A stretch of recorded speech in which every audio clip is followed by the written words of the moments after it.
بسم الله الرحمن الرحيم، والصلاة والسلام على أشرف المرسلين سيدنا محمد وعلى آله وصحبه ومن تبعهم بإحسان إلى يوم الدين. أحبتي في الله، ازيكم متابعينا وحبايبنا، يا رب تكونوا بخير. جينا لكم النهارده بفيديو جديد.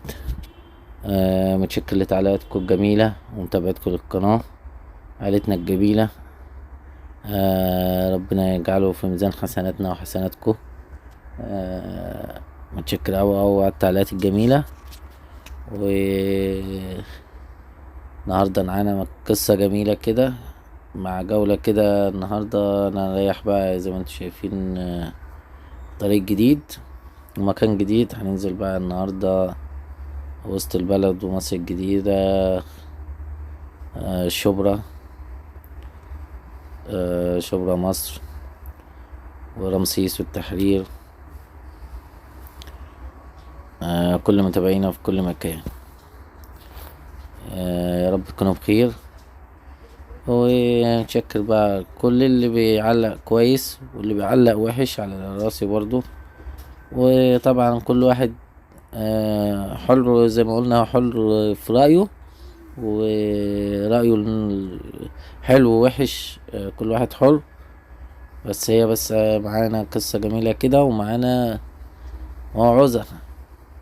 مين حضرتك عشان انت مثلا تقول انا كافر او عاق او مين انت واي حق واي دين قال الكلام ده؟ دي بس حاجة صغيرة ان انت تحكم على حد بدون وجه حق وبدون ما انت متأكد بأي سبب من الاسباب. انت شايف من بعيد او مش متأكد بناء عليه. كل واحد بيظلم نفسه الاول. وحسبي الله ونعم الوكيل في اي حد هيظلمني بدون وجه حق. مش هقول اكتر من كده. وده رد على التعليق لاي حد يعني اللي هو بيرميني بالباطل. يعني انت مش حكم عشان تحكم. انت مين عشان تقول انا كيت او ايت او زد؟ يعني ايا كان يعني اللي انت هتقوله. يعني حاسبوا انفسكم قبل ان تحاسبوا، والظلم ظلمات يوم القيامة. تعالوا معانا شوفوا بقى القصة الجميلة دي، وما تنسوناش بقى باللايك والشير،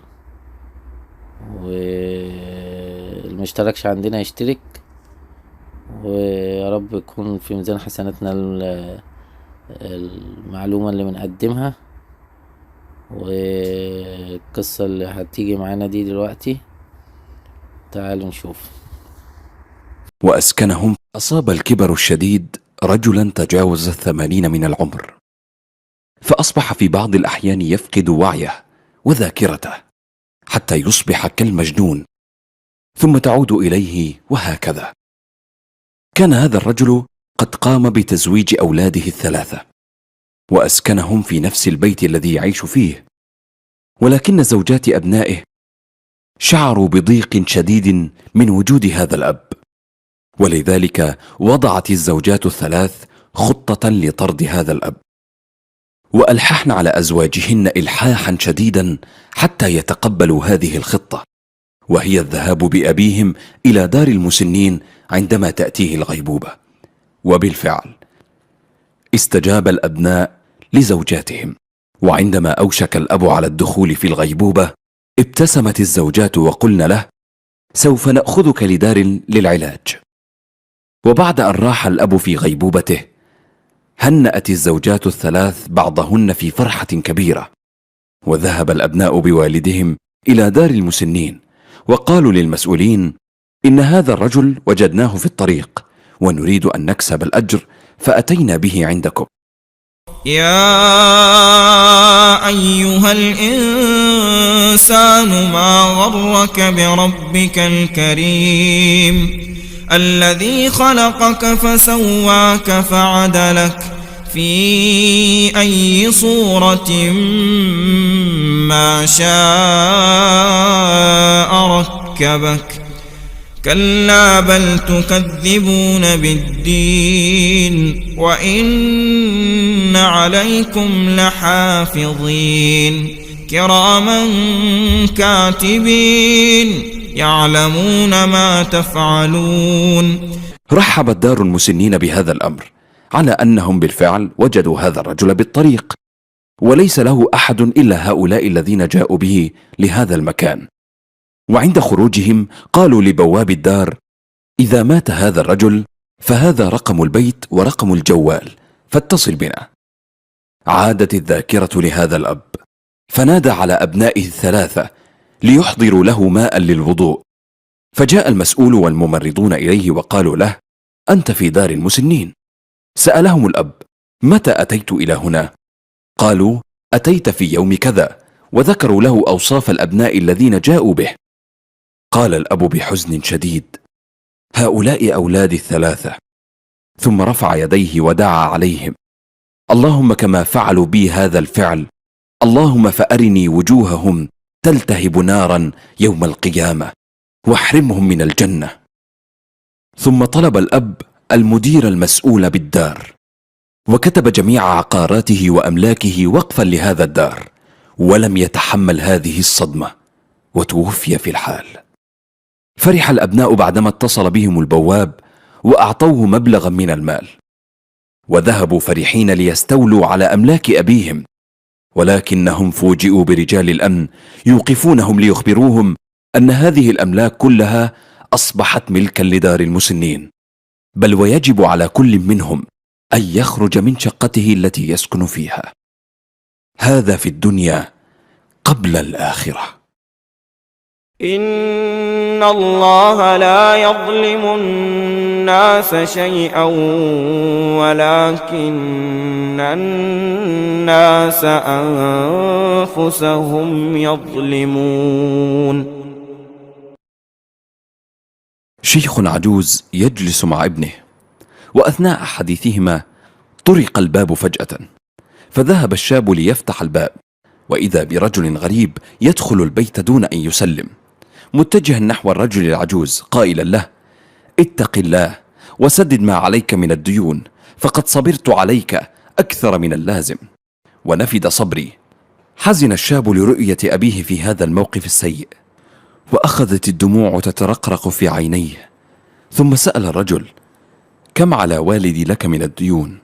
أجاب الرجل: أكثر من 90,000 ريال. فقال الشاب: دع والدي وشأنه، وأبشر بالخير إن شاء الله.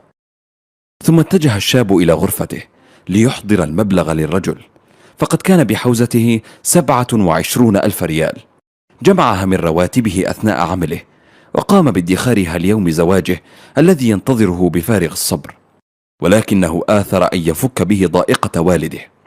دخل الشاب إلى المجلس وقال للرجل: هذه دفعة من دين والدي، وأبشر بالخير، ونسدد لك الباقي عما قريب إن شاء الله.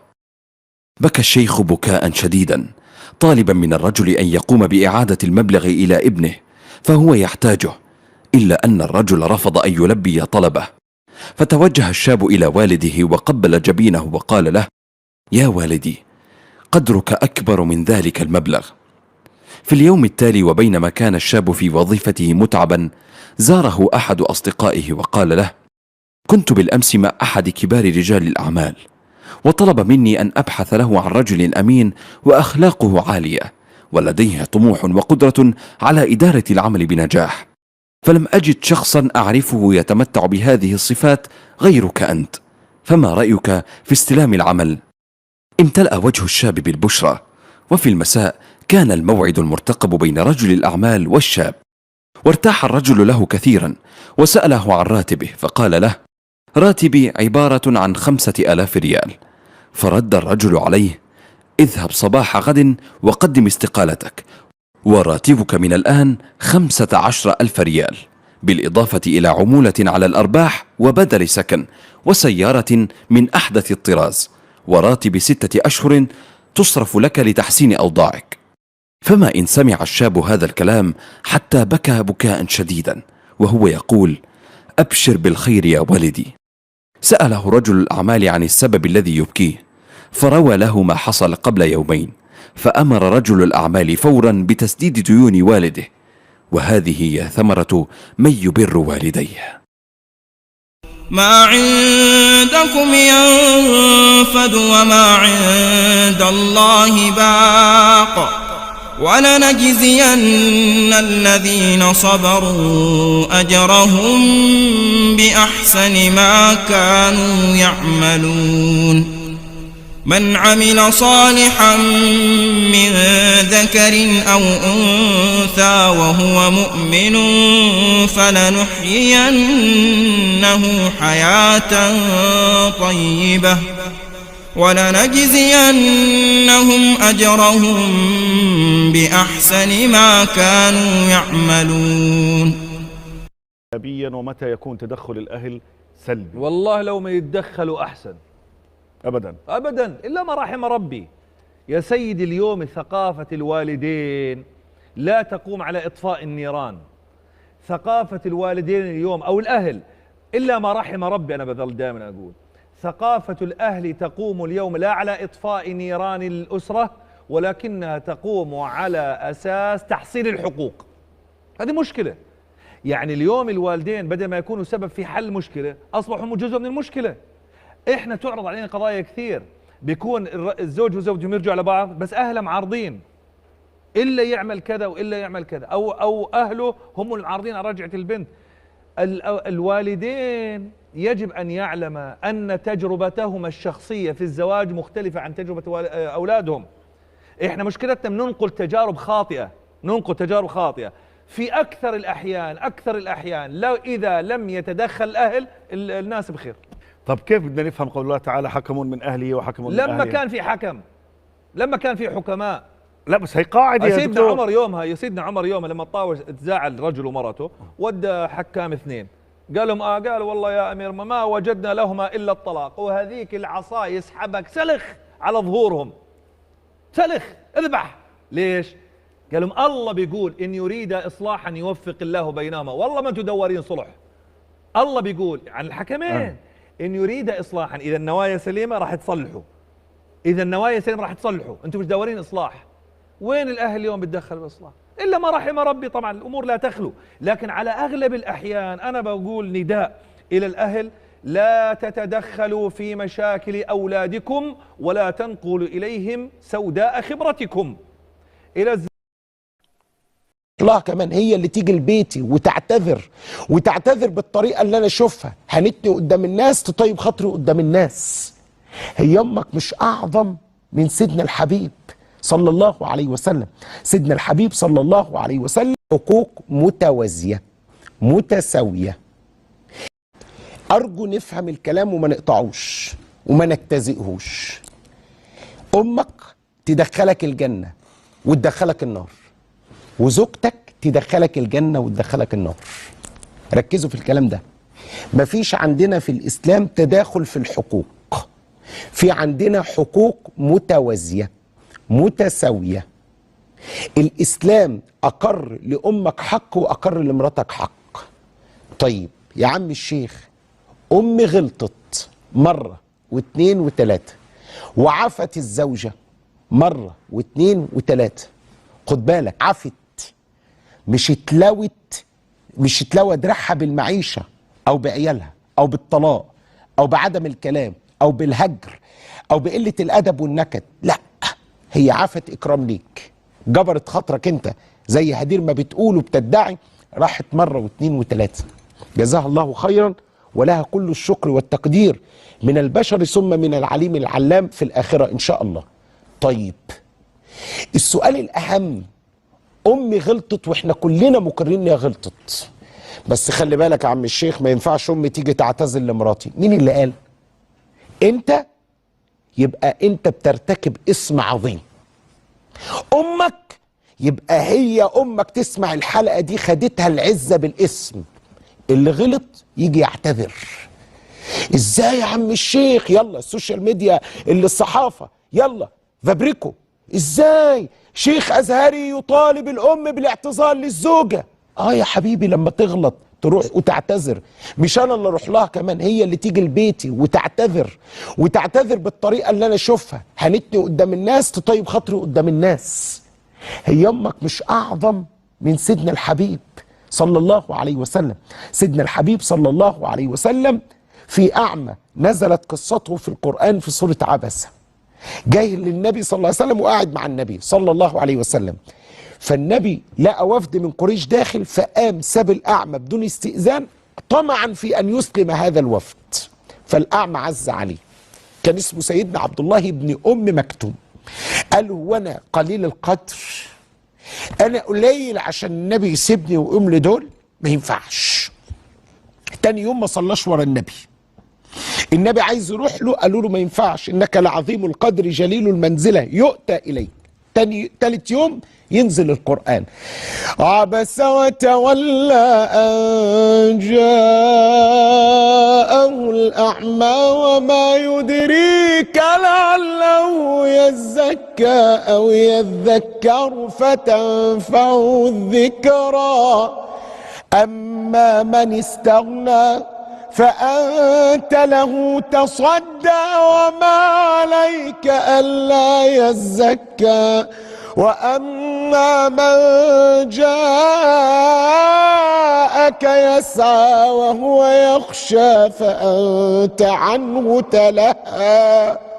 نزل القرآن يعتذر عن النبي لعبد الله بن أم مكتوم، فالنبي صلى الله عليه وسلم عبد الله بن أم مكتوم فرح وجه للنبي صلى الله عليه وسلم، فالنبي كان لما يشوفه يبوس ايده. مين اللي بيبوس ايد مين؟ النبي بيبوس ايد عبد الله بن ام مكتوم. تاني، النبي نبي الامه خير خلق الله قاطبه يبوس ايد عبد الله بن ام مكتوم ويقول له: مرحبا بمن عاتبني فيه ربي. شوف الجمال، فمك اعظم من النبي صلى الله عليه وسلم؟ لا يمكن خالص. امك اعظم من ابو ذر اللي حط خده على الارض وقال لازم بلال يدوسه على وش بجزمته علشان انا زعلته؟ لا يمكن خالص ابدا. فعلشان كده يا ساده، كل انا بقول لك اهو، الغلطه في جوز بنتك او الغلطه في مرات ابنك، ركزي في الكلام ده كويس قوي. يوم القيامه ربنا مش هيطبطب عليكي لو انت عايشه وزلانه بالمعيشه، ولا الطلاق محاكم واقسام وخراب بيوت وتعيشونا غصب عننا. لا، يوم القيامه ما عنديش ربنا الكلام ده. يوم القيامه ربنا سماه يوم الفصل، هيتاخد الحق منك على رؤوس الخلائق، فتنازلوا عن العزه بالاسم، واللي غلط يروح يعتذر. كبير صغير، ما عندناش في الاسلام كبير صغير، الا لما انا اعفو بمزاجي، لما انا سامح بمزاجي، لما انا اتجاوز بمزاجي. كان مرة من المرات قبل الفصل يا سيدي، حاضر دقيقة واحدة، مرة من المرات أنا ضربت مثل مع أستاذتي الإعلامية الجميلة الأستاذة دعاء فاروق، وقلت كده بالنص: افرضوا دعاء فاروق ادتني بالقلم، فقالت لي: ما أقدرش يا فضيلة الشيخ. قلت: افرضوا. يجوا في القناة بقى يقولوا لي: دي دعاء فاروق ما ينفعش. إيه يا عم، عفى الله عما سلف وخش. لا، الإسلام ما يقولش كده. الإسلام يقول الشيخ ده ذليل، ما يستحقش يشيل شرف الإسلام ولا يحمل تاج العلم والايمان. امال ايه الحق؟ ايه؟ ان دعاء فاروق زي ما ضربتني تقف قدام الناس وارفع ايدي، املك ان انا اديها القلم وبعدين اقول لها: ما ينفعش ان انا اضرب ست، عفوت عنك بس قدرت. هنا اسمها مسامحه، ما اسمهاش ايه؟ مذله. ما عدا ذلك دخلت الحلقه وسكت وكتمت غيظ وامري لله، اصل هينصروا دعاء فاروق مش هينصروني، يبقى مذله يا حبيبي، يبقى دنيه، رضيت الدنيه في نفسك. اختنا هدير بتقول: عليا ذنب لو طلبت الطلاق عموما، راجل او ست، ما عليكش ذنب لو انت شايف ان انت استنفذت كل وسائل الاصلاح او استنفذت كل وسائل الاصلاح ومش قادره تكملي. ربنا جعل الطلاق ليه؟ وان يتفرقا يغني الله كلا من سعته والصالحة للجميع، اللهم امين. حابب النهارده في اول حلقات الموسم الثاني ابدا بخلق ربما ضاع من كثيرين، خلق احنا فاهمينه غلط، خلق بنخلط بينه وبين تعاليم الدين غلط. ايه الخلق ده؟ الخلق ده لو مش فيك ما تبقاش مكتمل الإيمان. ركز في الكلام ده كويس قوي. لو انت او انت الخلق ده مش في نفسك ما تبقاش مكتمل الإيمان. الخلق ده لنفسك وللناس. الخلق ده ربنا سبحانه وتعالى سمى نفسه في أسمائه الحسنى بهذا الاسم علشان يوريك أهمية هذا الخلق. احنا في الإسلام ما عندناش واحد يتهان، ولا واحد يداس على كرامته، ولا واحد يتقلل من شأنه، ولا واحد يتضرب على خده اليمين فيضير خده الشمال، ولا واحدة تتهان وتسكت وتقول علشان عشتي. أبدا، ما عندناش في الإسلام الكلام ده خالص. الإسلام وبتوع حقوق الإنسان النهاردة مصدقنا ويقول لك إيه؟ ذوي الاحتياجات الخاصة. لا، ما اسمهمش عندنا ذوي الاحتياجات الخاصة في الإسلام، لا، ده اسمهم ذوي الهمم، اسمهم من نرزق بهم، اسمهم من نحفظ بهم، اسمهم من يستجيب الله الدعاء بهم. الخلق ده اللي يوريك قد إيه انت ليك قدر في الإسلام. كفاية عليكم كده علشان اشتقتم بما فيه الكفاية. احنا النهاردة على موعد مع خلق العزة والكرامة، عزة النفس والكرامة. وخد بالك، أعظم أنواع العزة وأعظم أنواع الكرامة تلاقيها في الإسلام. والمين؟ لأهل الإيمان. احنا في الإسلام لا نعرف نبوس إيد، ولا نعرف نبوس رجل، ولا نعرف نطبل زي ما بيقولوا، ولا نعرف ننافق، ولا نعرف نمسح جوخ، ولا نعرف نتملق، ولا نعرف نشتغل جواسيس. أبدا، احنا عندنا الإسلام كل واحد في الدنيا يساوي عند الله سبحانه وتعالى بقيمته حرمة أشد من الكعبة 3 مرات، أشد من حرمة الكعبة 3 مرات. علشان كده ربنا في القرآن الكريم بيقول إيه؟ ولله العزة ولرسوله وللمؤمنين ولكن المنافقين لا يعلمون. يعني ايه الكلام ده يا رب؟ يعني انا راجل مسلم او راجل ملتزم زي ما بيقولوا عليه، او شيخ يهان ويسكت يبقى ماهوش عزيز، ما اسمهاش مسامحة. الكلام ده غلط، السماح ده غلط، مفيش حاجة اسمها سماح. السماح لما تاخد حقك، لان قبل ما تاخد حقك يبقى اسمه ايه؟ عجز. يبقى اسمه ايه؟ عجز. والنبي قال ان الله يلوم على العجز. زوج رمى زوجته بالزنا، يجي يبوس دماغها ويقول عفى الله عما سلف، نقول له لا. تيجي قدام الناس وتكذب نفسك والاسلام يديك حد القذف، وبعدين هي تسامحك او ما تسامحكش. شوف الجمال بتاع الاسلام، شوف عظمة الاسلام. ما عدا ذلك يبقى عجز. خد بالك، العزة في الاسلام لا بنسب ولا بفلوس ولا بمنظر، خدوا بالكم، ولا بجاه ولا بمنصب. العزة في الإسلام بقيمة الإنسان. تخيل بقى سيدنا عمر بن الخطاب رضوان الله عليه وأرضاه، سيدنا بلال كان أسمر اللون، فلما سيدنا أبو بكر أعتقه سيدنا عمر يقول إيه؟ أبو بكر سيدنا.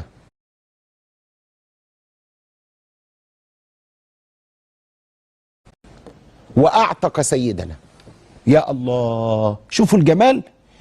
أبو ذر بيهزر مع سيدنا بلال، بيهزروا زي ما احنا بنهزر، زي الشباب ما بتهزر. ويا ويلي الشباب اللي بيهزر طبعا، بس هم كانوا ناس مؤدبة محترمة، ما كانوش زي حالتنا يا ابن كذا ويا ابن كذا. وده من أكبر الكبائر. النبي محمد قال بعد ما تصلوا عليه: إن من أكبر الكبائر أن يلعن الرجل والديه. قيل: وكيف يلعن الرجل والديه؟ قال: يسب أبا الرجل فيسب أباه ويسب أمه. كل ده على سبيل الهزار، على سبيل ان هم اصحاب، على سبيل اصل احنا حبايب يا عم الشيخ، الانتيم او دي الانتيم بتاعتي. شفتوا المصيبه قد ايه؟ فسيدنا ابو ذر بيهزر مع مين؟ مع سيدنا بلال. فقال له ايه؟ يا ابن السوداء. صح ولا غلط؟ صح. ما هو اسمر وامه سمره، ايه المشكله؟ فسيدنا النبي قاعد بعد ما تصلوا عليه، أعيرته بأمه إنك امرؤ فيك جاهلية. يا الله، شوف الكلمة، أنت بتعايره بأمه، إنك امرؤ فيك جاهلية. يجي أعظم اعتذار في التاريخ، لا بيان رسمي بقى ولا اعتذار وفد رفيع المستوى لا، أعظم اعتذار عرفه التاريخ سيدنا أبو ذر يروح على باب المسجد وينام يحط خده على الأرض ويقسم ألا يرفع خده من على الأرض إلا إذا جاء سيدنا بلال ووطأ، يعني داس على الخد برجله بنعله عشان يتعلم الأدب، عشان كلمة النبي قالها له أعيرته بأمه إنك امرؤ فيك جاهلية. تخيلوا كده، يا الله. سيدنا بلال قال لا يمكن، ما أقدرش، إزاي أدوس على وجه يسجد بين يدي الله سبحانه وتعالى. شفتوا الأدب؟ عشان كده من أسماء ربنا إيه؟ العزيز. يعني إيه؟ يعني الغالب الذي لا يقهر، صاحب السلطان الذي لا ينازع في سلطانه، وصاحب الملك الذي لا يسلب منه ملكه سبحانه. يعطي ويمنع، يرفع ويضع، يذل ويعز سبحانه وتعالى. ما تجمعش المضادات دي إلا لله. العطاء والمنع لله بس، العز والمذلة بيد الله بس. خد بالك، السلب والعطاء بيد الله سبحانه وتعالى بس. عشان كده اسمع ربنا بيقول ايه؟ قل اللهم تؤتي الملك من تشاء وتنزع الملك ممن تشاء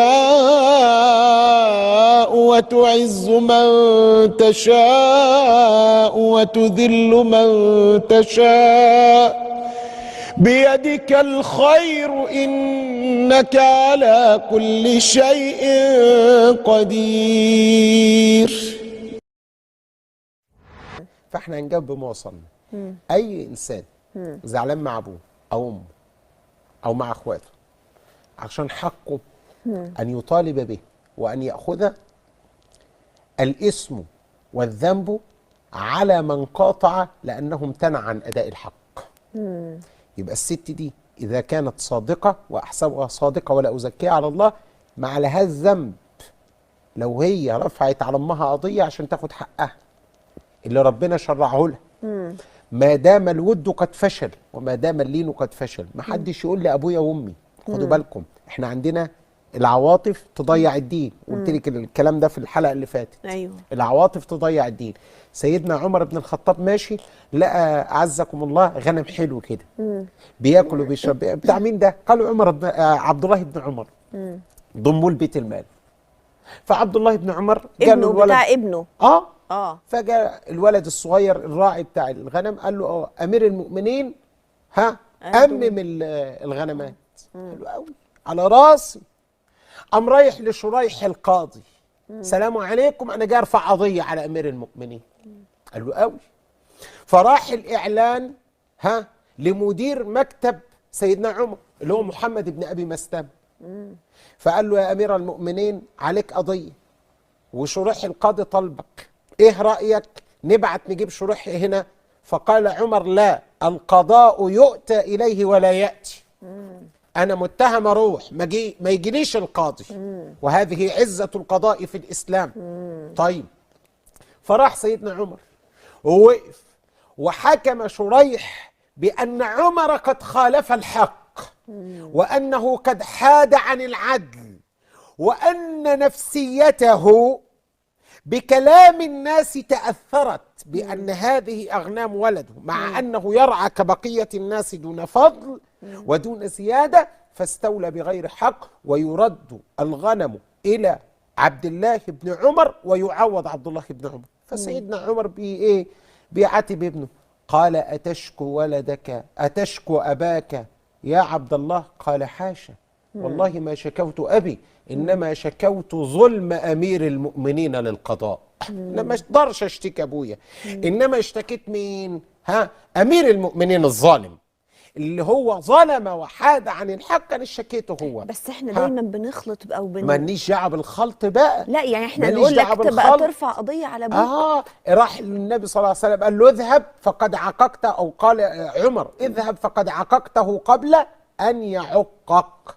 خلي بالك برضك مقوله من المقولات الفاسده التي ضيعت البيوت وهدمت الأسر وجعلت الجشع في نفوس الآباء والأمهات: أنت ومالك لأبيك.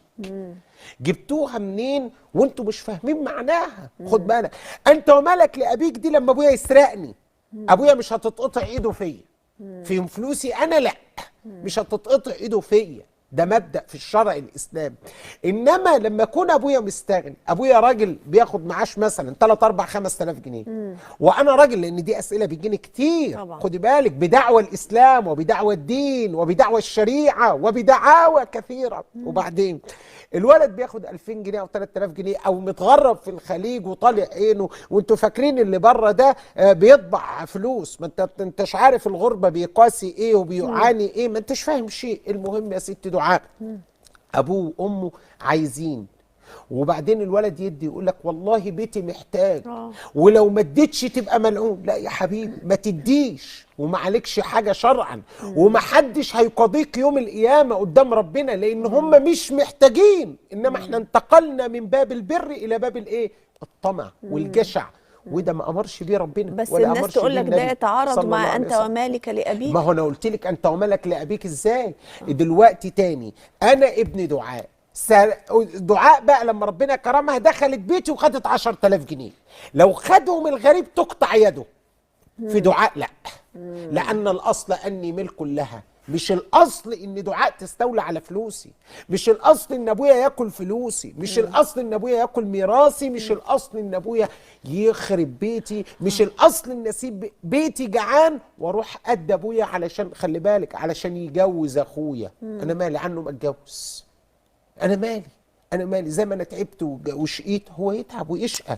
خدي بالك من دي أمور احنا محتاجين نقف فيها وقفات طويلة. ليه؟ لأن خلط الشرع بالعاطفة يورث فسادا في حياة الناس وفي دينهم وفي معاملتهم، ويخلي بعض شبابنا اللي النهاردة طالع بقى بدأ يفكر يقول لك ايه؟ ده حاسب، ده الإسلام في ظلم كتير. صحيح. فكر يقول لك ايه؟ ده حاسب، ده الإسلام في ظلم كتير. صحيح. وحاشا للإسلام أن يظلم، لأن رب الإسلام قال عن نفسه ولا يظلم ربك أحدا. نورتني. وكده الفيديو بتاعنا يكون انتهى، وما تنسوناش بقى باللايك والشير، ويا رب تكونوا الموعظة وصلت واستفدتم، ويجعلوا في ميزان حسناتنا يا رب دنيا وآخرة. ويا ريت يا جماعة، احنا دين معاملة، كل واحد ليه حق وعليه واجب، ويا ريت ما نخلطش الحقوق مع بعضها. لكل واحد زي ما انتوا شفتوا، كل واحد ليه حق من الأسر في كل حاجة، حق للزوج وللزوجة، والأب والابن، والابن للأب، والأب للابن، والأخ وللأخت، وللصديق وللطريق. كل حاجة فيها كل واحد ليه حق وليه واجب، وربنا يجعله في ميزان حسناتنا.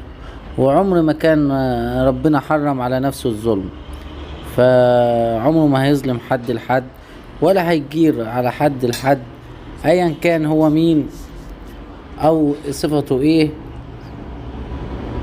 فجزانا الله خيرا، وربنا يجعله في ميزان حسناتنا. وما تنسوناش بقى باللايك والشير.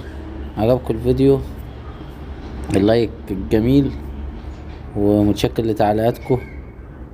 وزي ما قلنا، محدش يحكم على حد الا زي ما يكون عنده دليل، يعني ودليل واقع وحقيقي وشايفه ولمسه ومتأكد منه.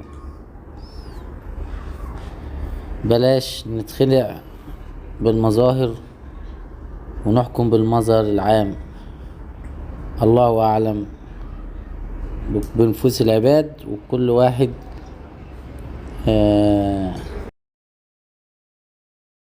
ليه وعليه. والسلام عليكم ورحمة الله وبركاته.